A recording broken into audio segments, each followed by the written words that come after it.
सपा विधायक हाजी इरफान सोलंकी और उनके भाई रिजवान सोलंकी की मुश्किलें कम होती नहीं दिखाई दे रही हैं। जहां मंगलवार को कानपुर पुलिस ने विधायक इरफान सोलंकी की चचेरी बहन उजमा सोलंकी व सपा नेत्री नूरी शौकत को हिरासत में लेकर घंटों पूछताछ की। वहीं दूसरी तरफ ज्वाइंट कमिश्नर आनंद प्रकाश तिवारी ने हाजी इरफान सोलंकी से संबंधित एक बड़ा खुलासा करते हुए प्रेस वार्ता की। इस दौरान उन्होंने बताया कि हाजी इरफान सोलंकी द्वारा फर्जी तरीके से बीती 10 नवंबर को फर्जी आधार कार्ड बनाकर राजधानी दिल्ली से मायानगरी मुंबई तक का सफर किया गया है। इस संबंध में पुलिस ने शहर के ग्वालटोली थाने से विधायक पर मुकदमा भी दर्ज किया है। साथ ही इस पूरे मामले में कई और लोग भी शामिल हैं, जिनकी गिरफ्तारी जल्द से जल्द की जाएगी।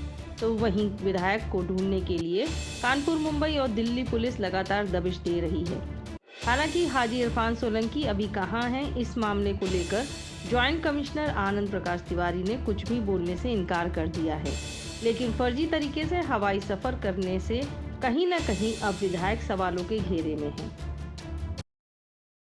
इसने ग्वालटोली थाने में 198/2022 मुकदमा दर्ज किया है, जिस मुकदमे में आईपीसी की धारा 212, 419, 420, 467, 468, 471 और 120B लगाई गई है। जब कानपुर पुलिस जाजमऊ केस के सिलसिले में भारत के विभिन्न शहरों में जैसे कि सूचना हमारे पास उपलब्ध हो रही थी, अनुसंधान चलाने के लिए, तलाशी अभियान चलाने के लिए और नेम्ड एक्यूज्ड को अरेस्ट करने के लिए अभियान चला रही थी, उस समय कानपुर पुलिस के संज्ञान में दिल्ली की टीम और मुंबई की टीम के समक्ष एक नया अपराध कारित होता हुआ प्रदर्शित हुआ, जिसे विवेचना के क्रम में कानपुर पुलिस की दिल्ली और मुंबई की टीम ने अपनी विवेचना में शामिल किया और सह विवेचक के रूप में अनुपूरक पर्चा मुख्य विवेचक को दाखिल किया। मुख्य विवेचक ने इस गंभीर विषय को, जिसमें कि कूट रचित आधार कार्ड बनाना, साथ में कूट रचित आधार कार्ड को लेकर यह जानते हुए भी कि यह एक बहुत ही बड़ा आपराधिक कृत्य है, छद्म नाम से हवाई यात्रा करना, साथ में अंतर्राष्ट्रीय हवाई अड्डे के सुरक्षा घेरे को छद्म नाम से तोड़ना, जिसमें दूसरे का नाम और अपना फोटो लगा हुआ पहचान पत्र प्रस्तुत करना, साथ में इंडिगो की विमान से नई दिल्ली से मुंबई यात्रा करना और वहां पुनः छद्म नाम से बाहर निकलना।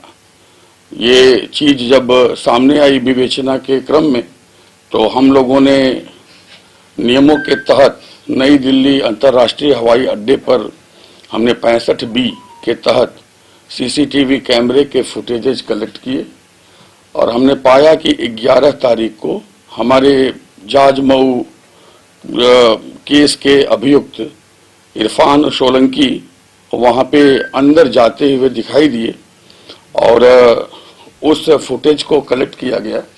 सेम फुटेज सिमिलर इंडिगो की उस विमान के मुंबई पहुंचने के बाद मुंबई एयरपोर्ट पर भीतर से बाहर तक दिखाई दिया। हमने उस विमान के सभी पैसेंजरों की सूची अधिकृत रूप से ग्रहण की और हमने देखा कि इरफान सोलंकी अपने नाम से यात्रा नहीं कर रहे हैं। मुंबई एयरपोर्ट के बाहर जो कैमरे लगे हुए थे, वहां पे उनको रिसीव करने आए व्यक्ति और गाड़ियों के बारे में भी देखा गया और उनका डिटेल निकाला गया। उनका डिटेल निकालने के बाद उनसे पूछताछ की गई और ये पाया गया कि वो भी षड्यंत्र में शामिल हैं और उन्हें इस बात का पूरा भान था कि जो व्यक्ति ट्रैवल कर रहा है वह इरफान सोलंकी है, वे उसे जानते हैं और वह अशरफ के नाम पे ट्रैवल कर रहा है। यह जानते हुए भी कि एक कूट रचित डॉक्यूमेंट बनाया जा रहा है, कई लोगों ने मिलकर उसे बनाया, जिनका नाम इस मुकदमे के एफआईआर में एफआईआर कर्ता ने दिया है। एफआईआर जाजमऊ मुकदमे के मुख्य विवेचक के द्वारा दाखिल की गई है। चूंकि यह पुलिस अधिकारी के नाते हमारा कर्तव्य है कि अगर हमारे सामने कहीं भी कोई संज्ञेय अपराध कारित होता हुआ हमें दिखाई देता है तो यह हमारी रेस्पॉन्सिबिलिटी है कि हम उस पर प्रथम सूचना संबंधित थाने में दर्ज कर दें।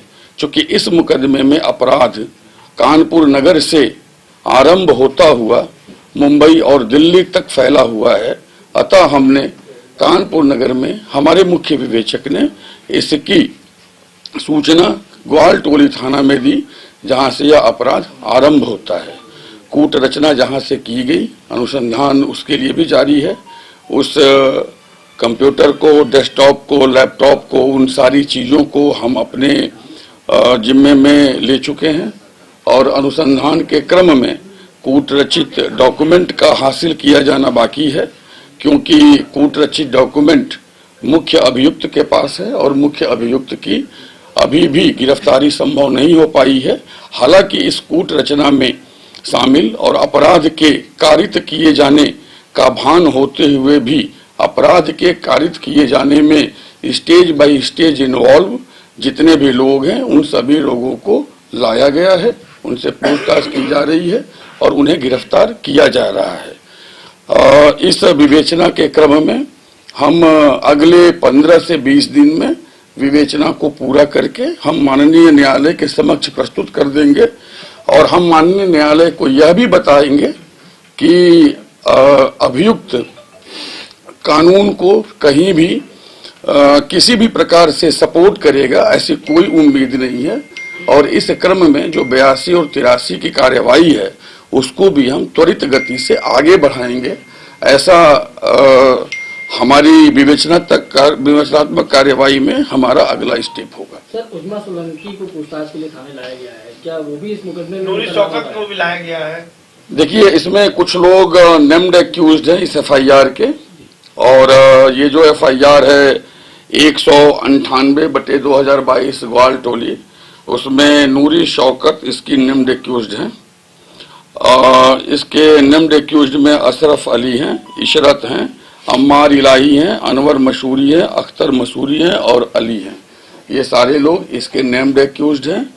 बाकी विवेचना के क्रम में कई और नाम सामने आ रहे हैं जिनको इस बड़ी कॉन्स्पिरेसी का भान था।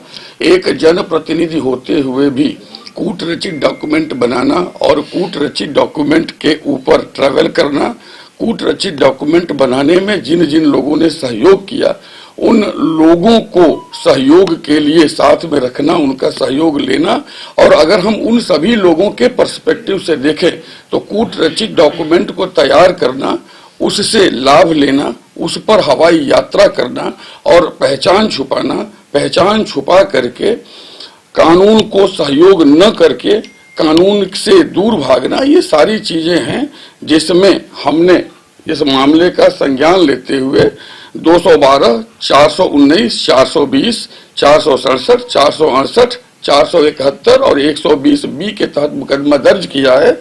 जैसा कि यहाँ पे अपराध कारित हुआ है, जो फैक्ट है, जो चीजें हुई हैं, हमने उसके हिसाब से यहाँ पे विषय का संज्ञान लेते हुए जो समुचित धाराएं हैं उसके तहत मुकदमा दर्ज किया है और आगे गुण दोष के आधार पे विधि सम्मत तरीके से पूरी विवेचना समयबद्ध रूप में करके हम इसे जमा कर सकते हैं। सर, ये कब बना था?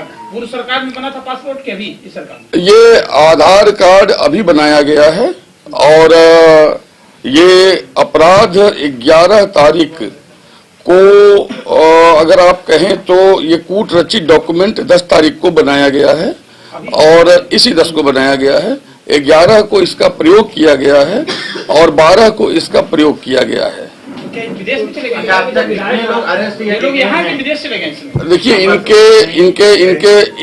इनकी जो ये इस आधार कार्ड का प्रयोग इन्होंने दिल्ली से मुंबई जाने की फ्लाइट के लिए किया था और इस आधार कार्ड का प्रयोग करते हुए ये अशरफ अली के नाम से दिल्ली से मुंबई 6E2138 फ्लाइट्स की 31 नंबर सीट पर बैठकर अशरफ अली के नाम से इन्होंने यात्रा की है।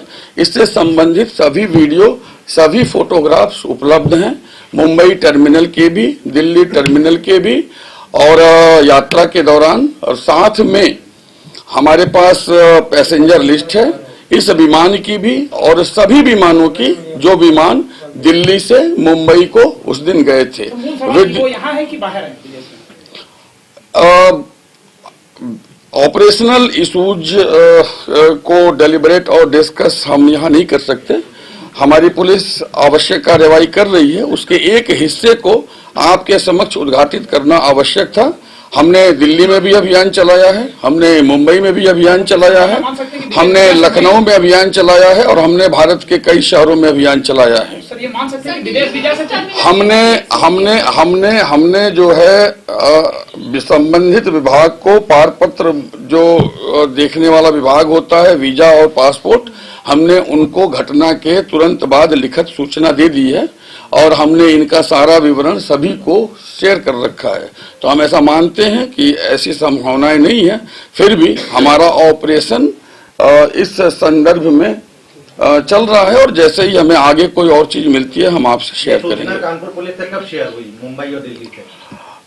हमने कानपुर पुलिस को ये सूचना पिछले कई दिनों से हमारे पास थी, हम उस पर काम कर रहे हैं और चूंकि ये ऑपरेशनल डिटेल है तो हमने ऑपरेशनल डिटेल कभी भी किसी के साथ शेयर नहीं किया है और आगे भी नहीं करेंगे।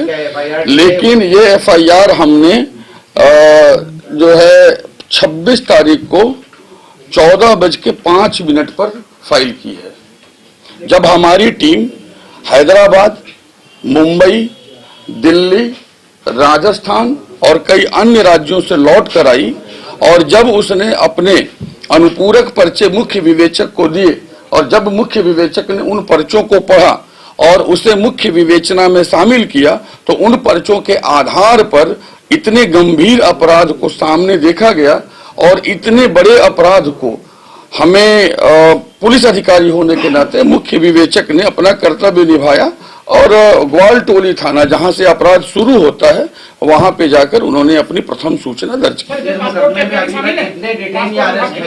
नहीं, ये फर्जी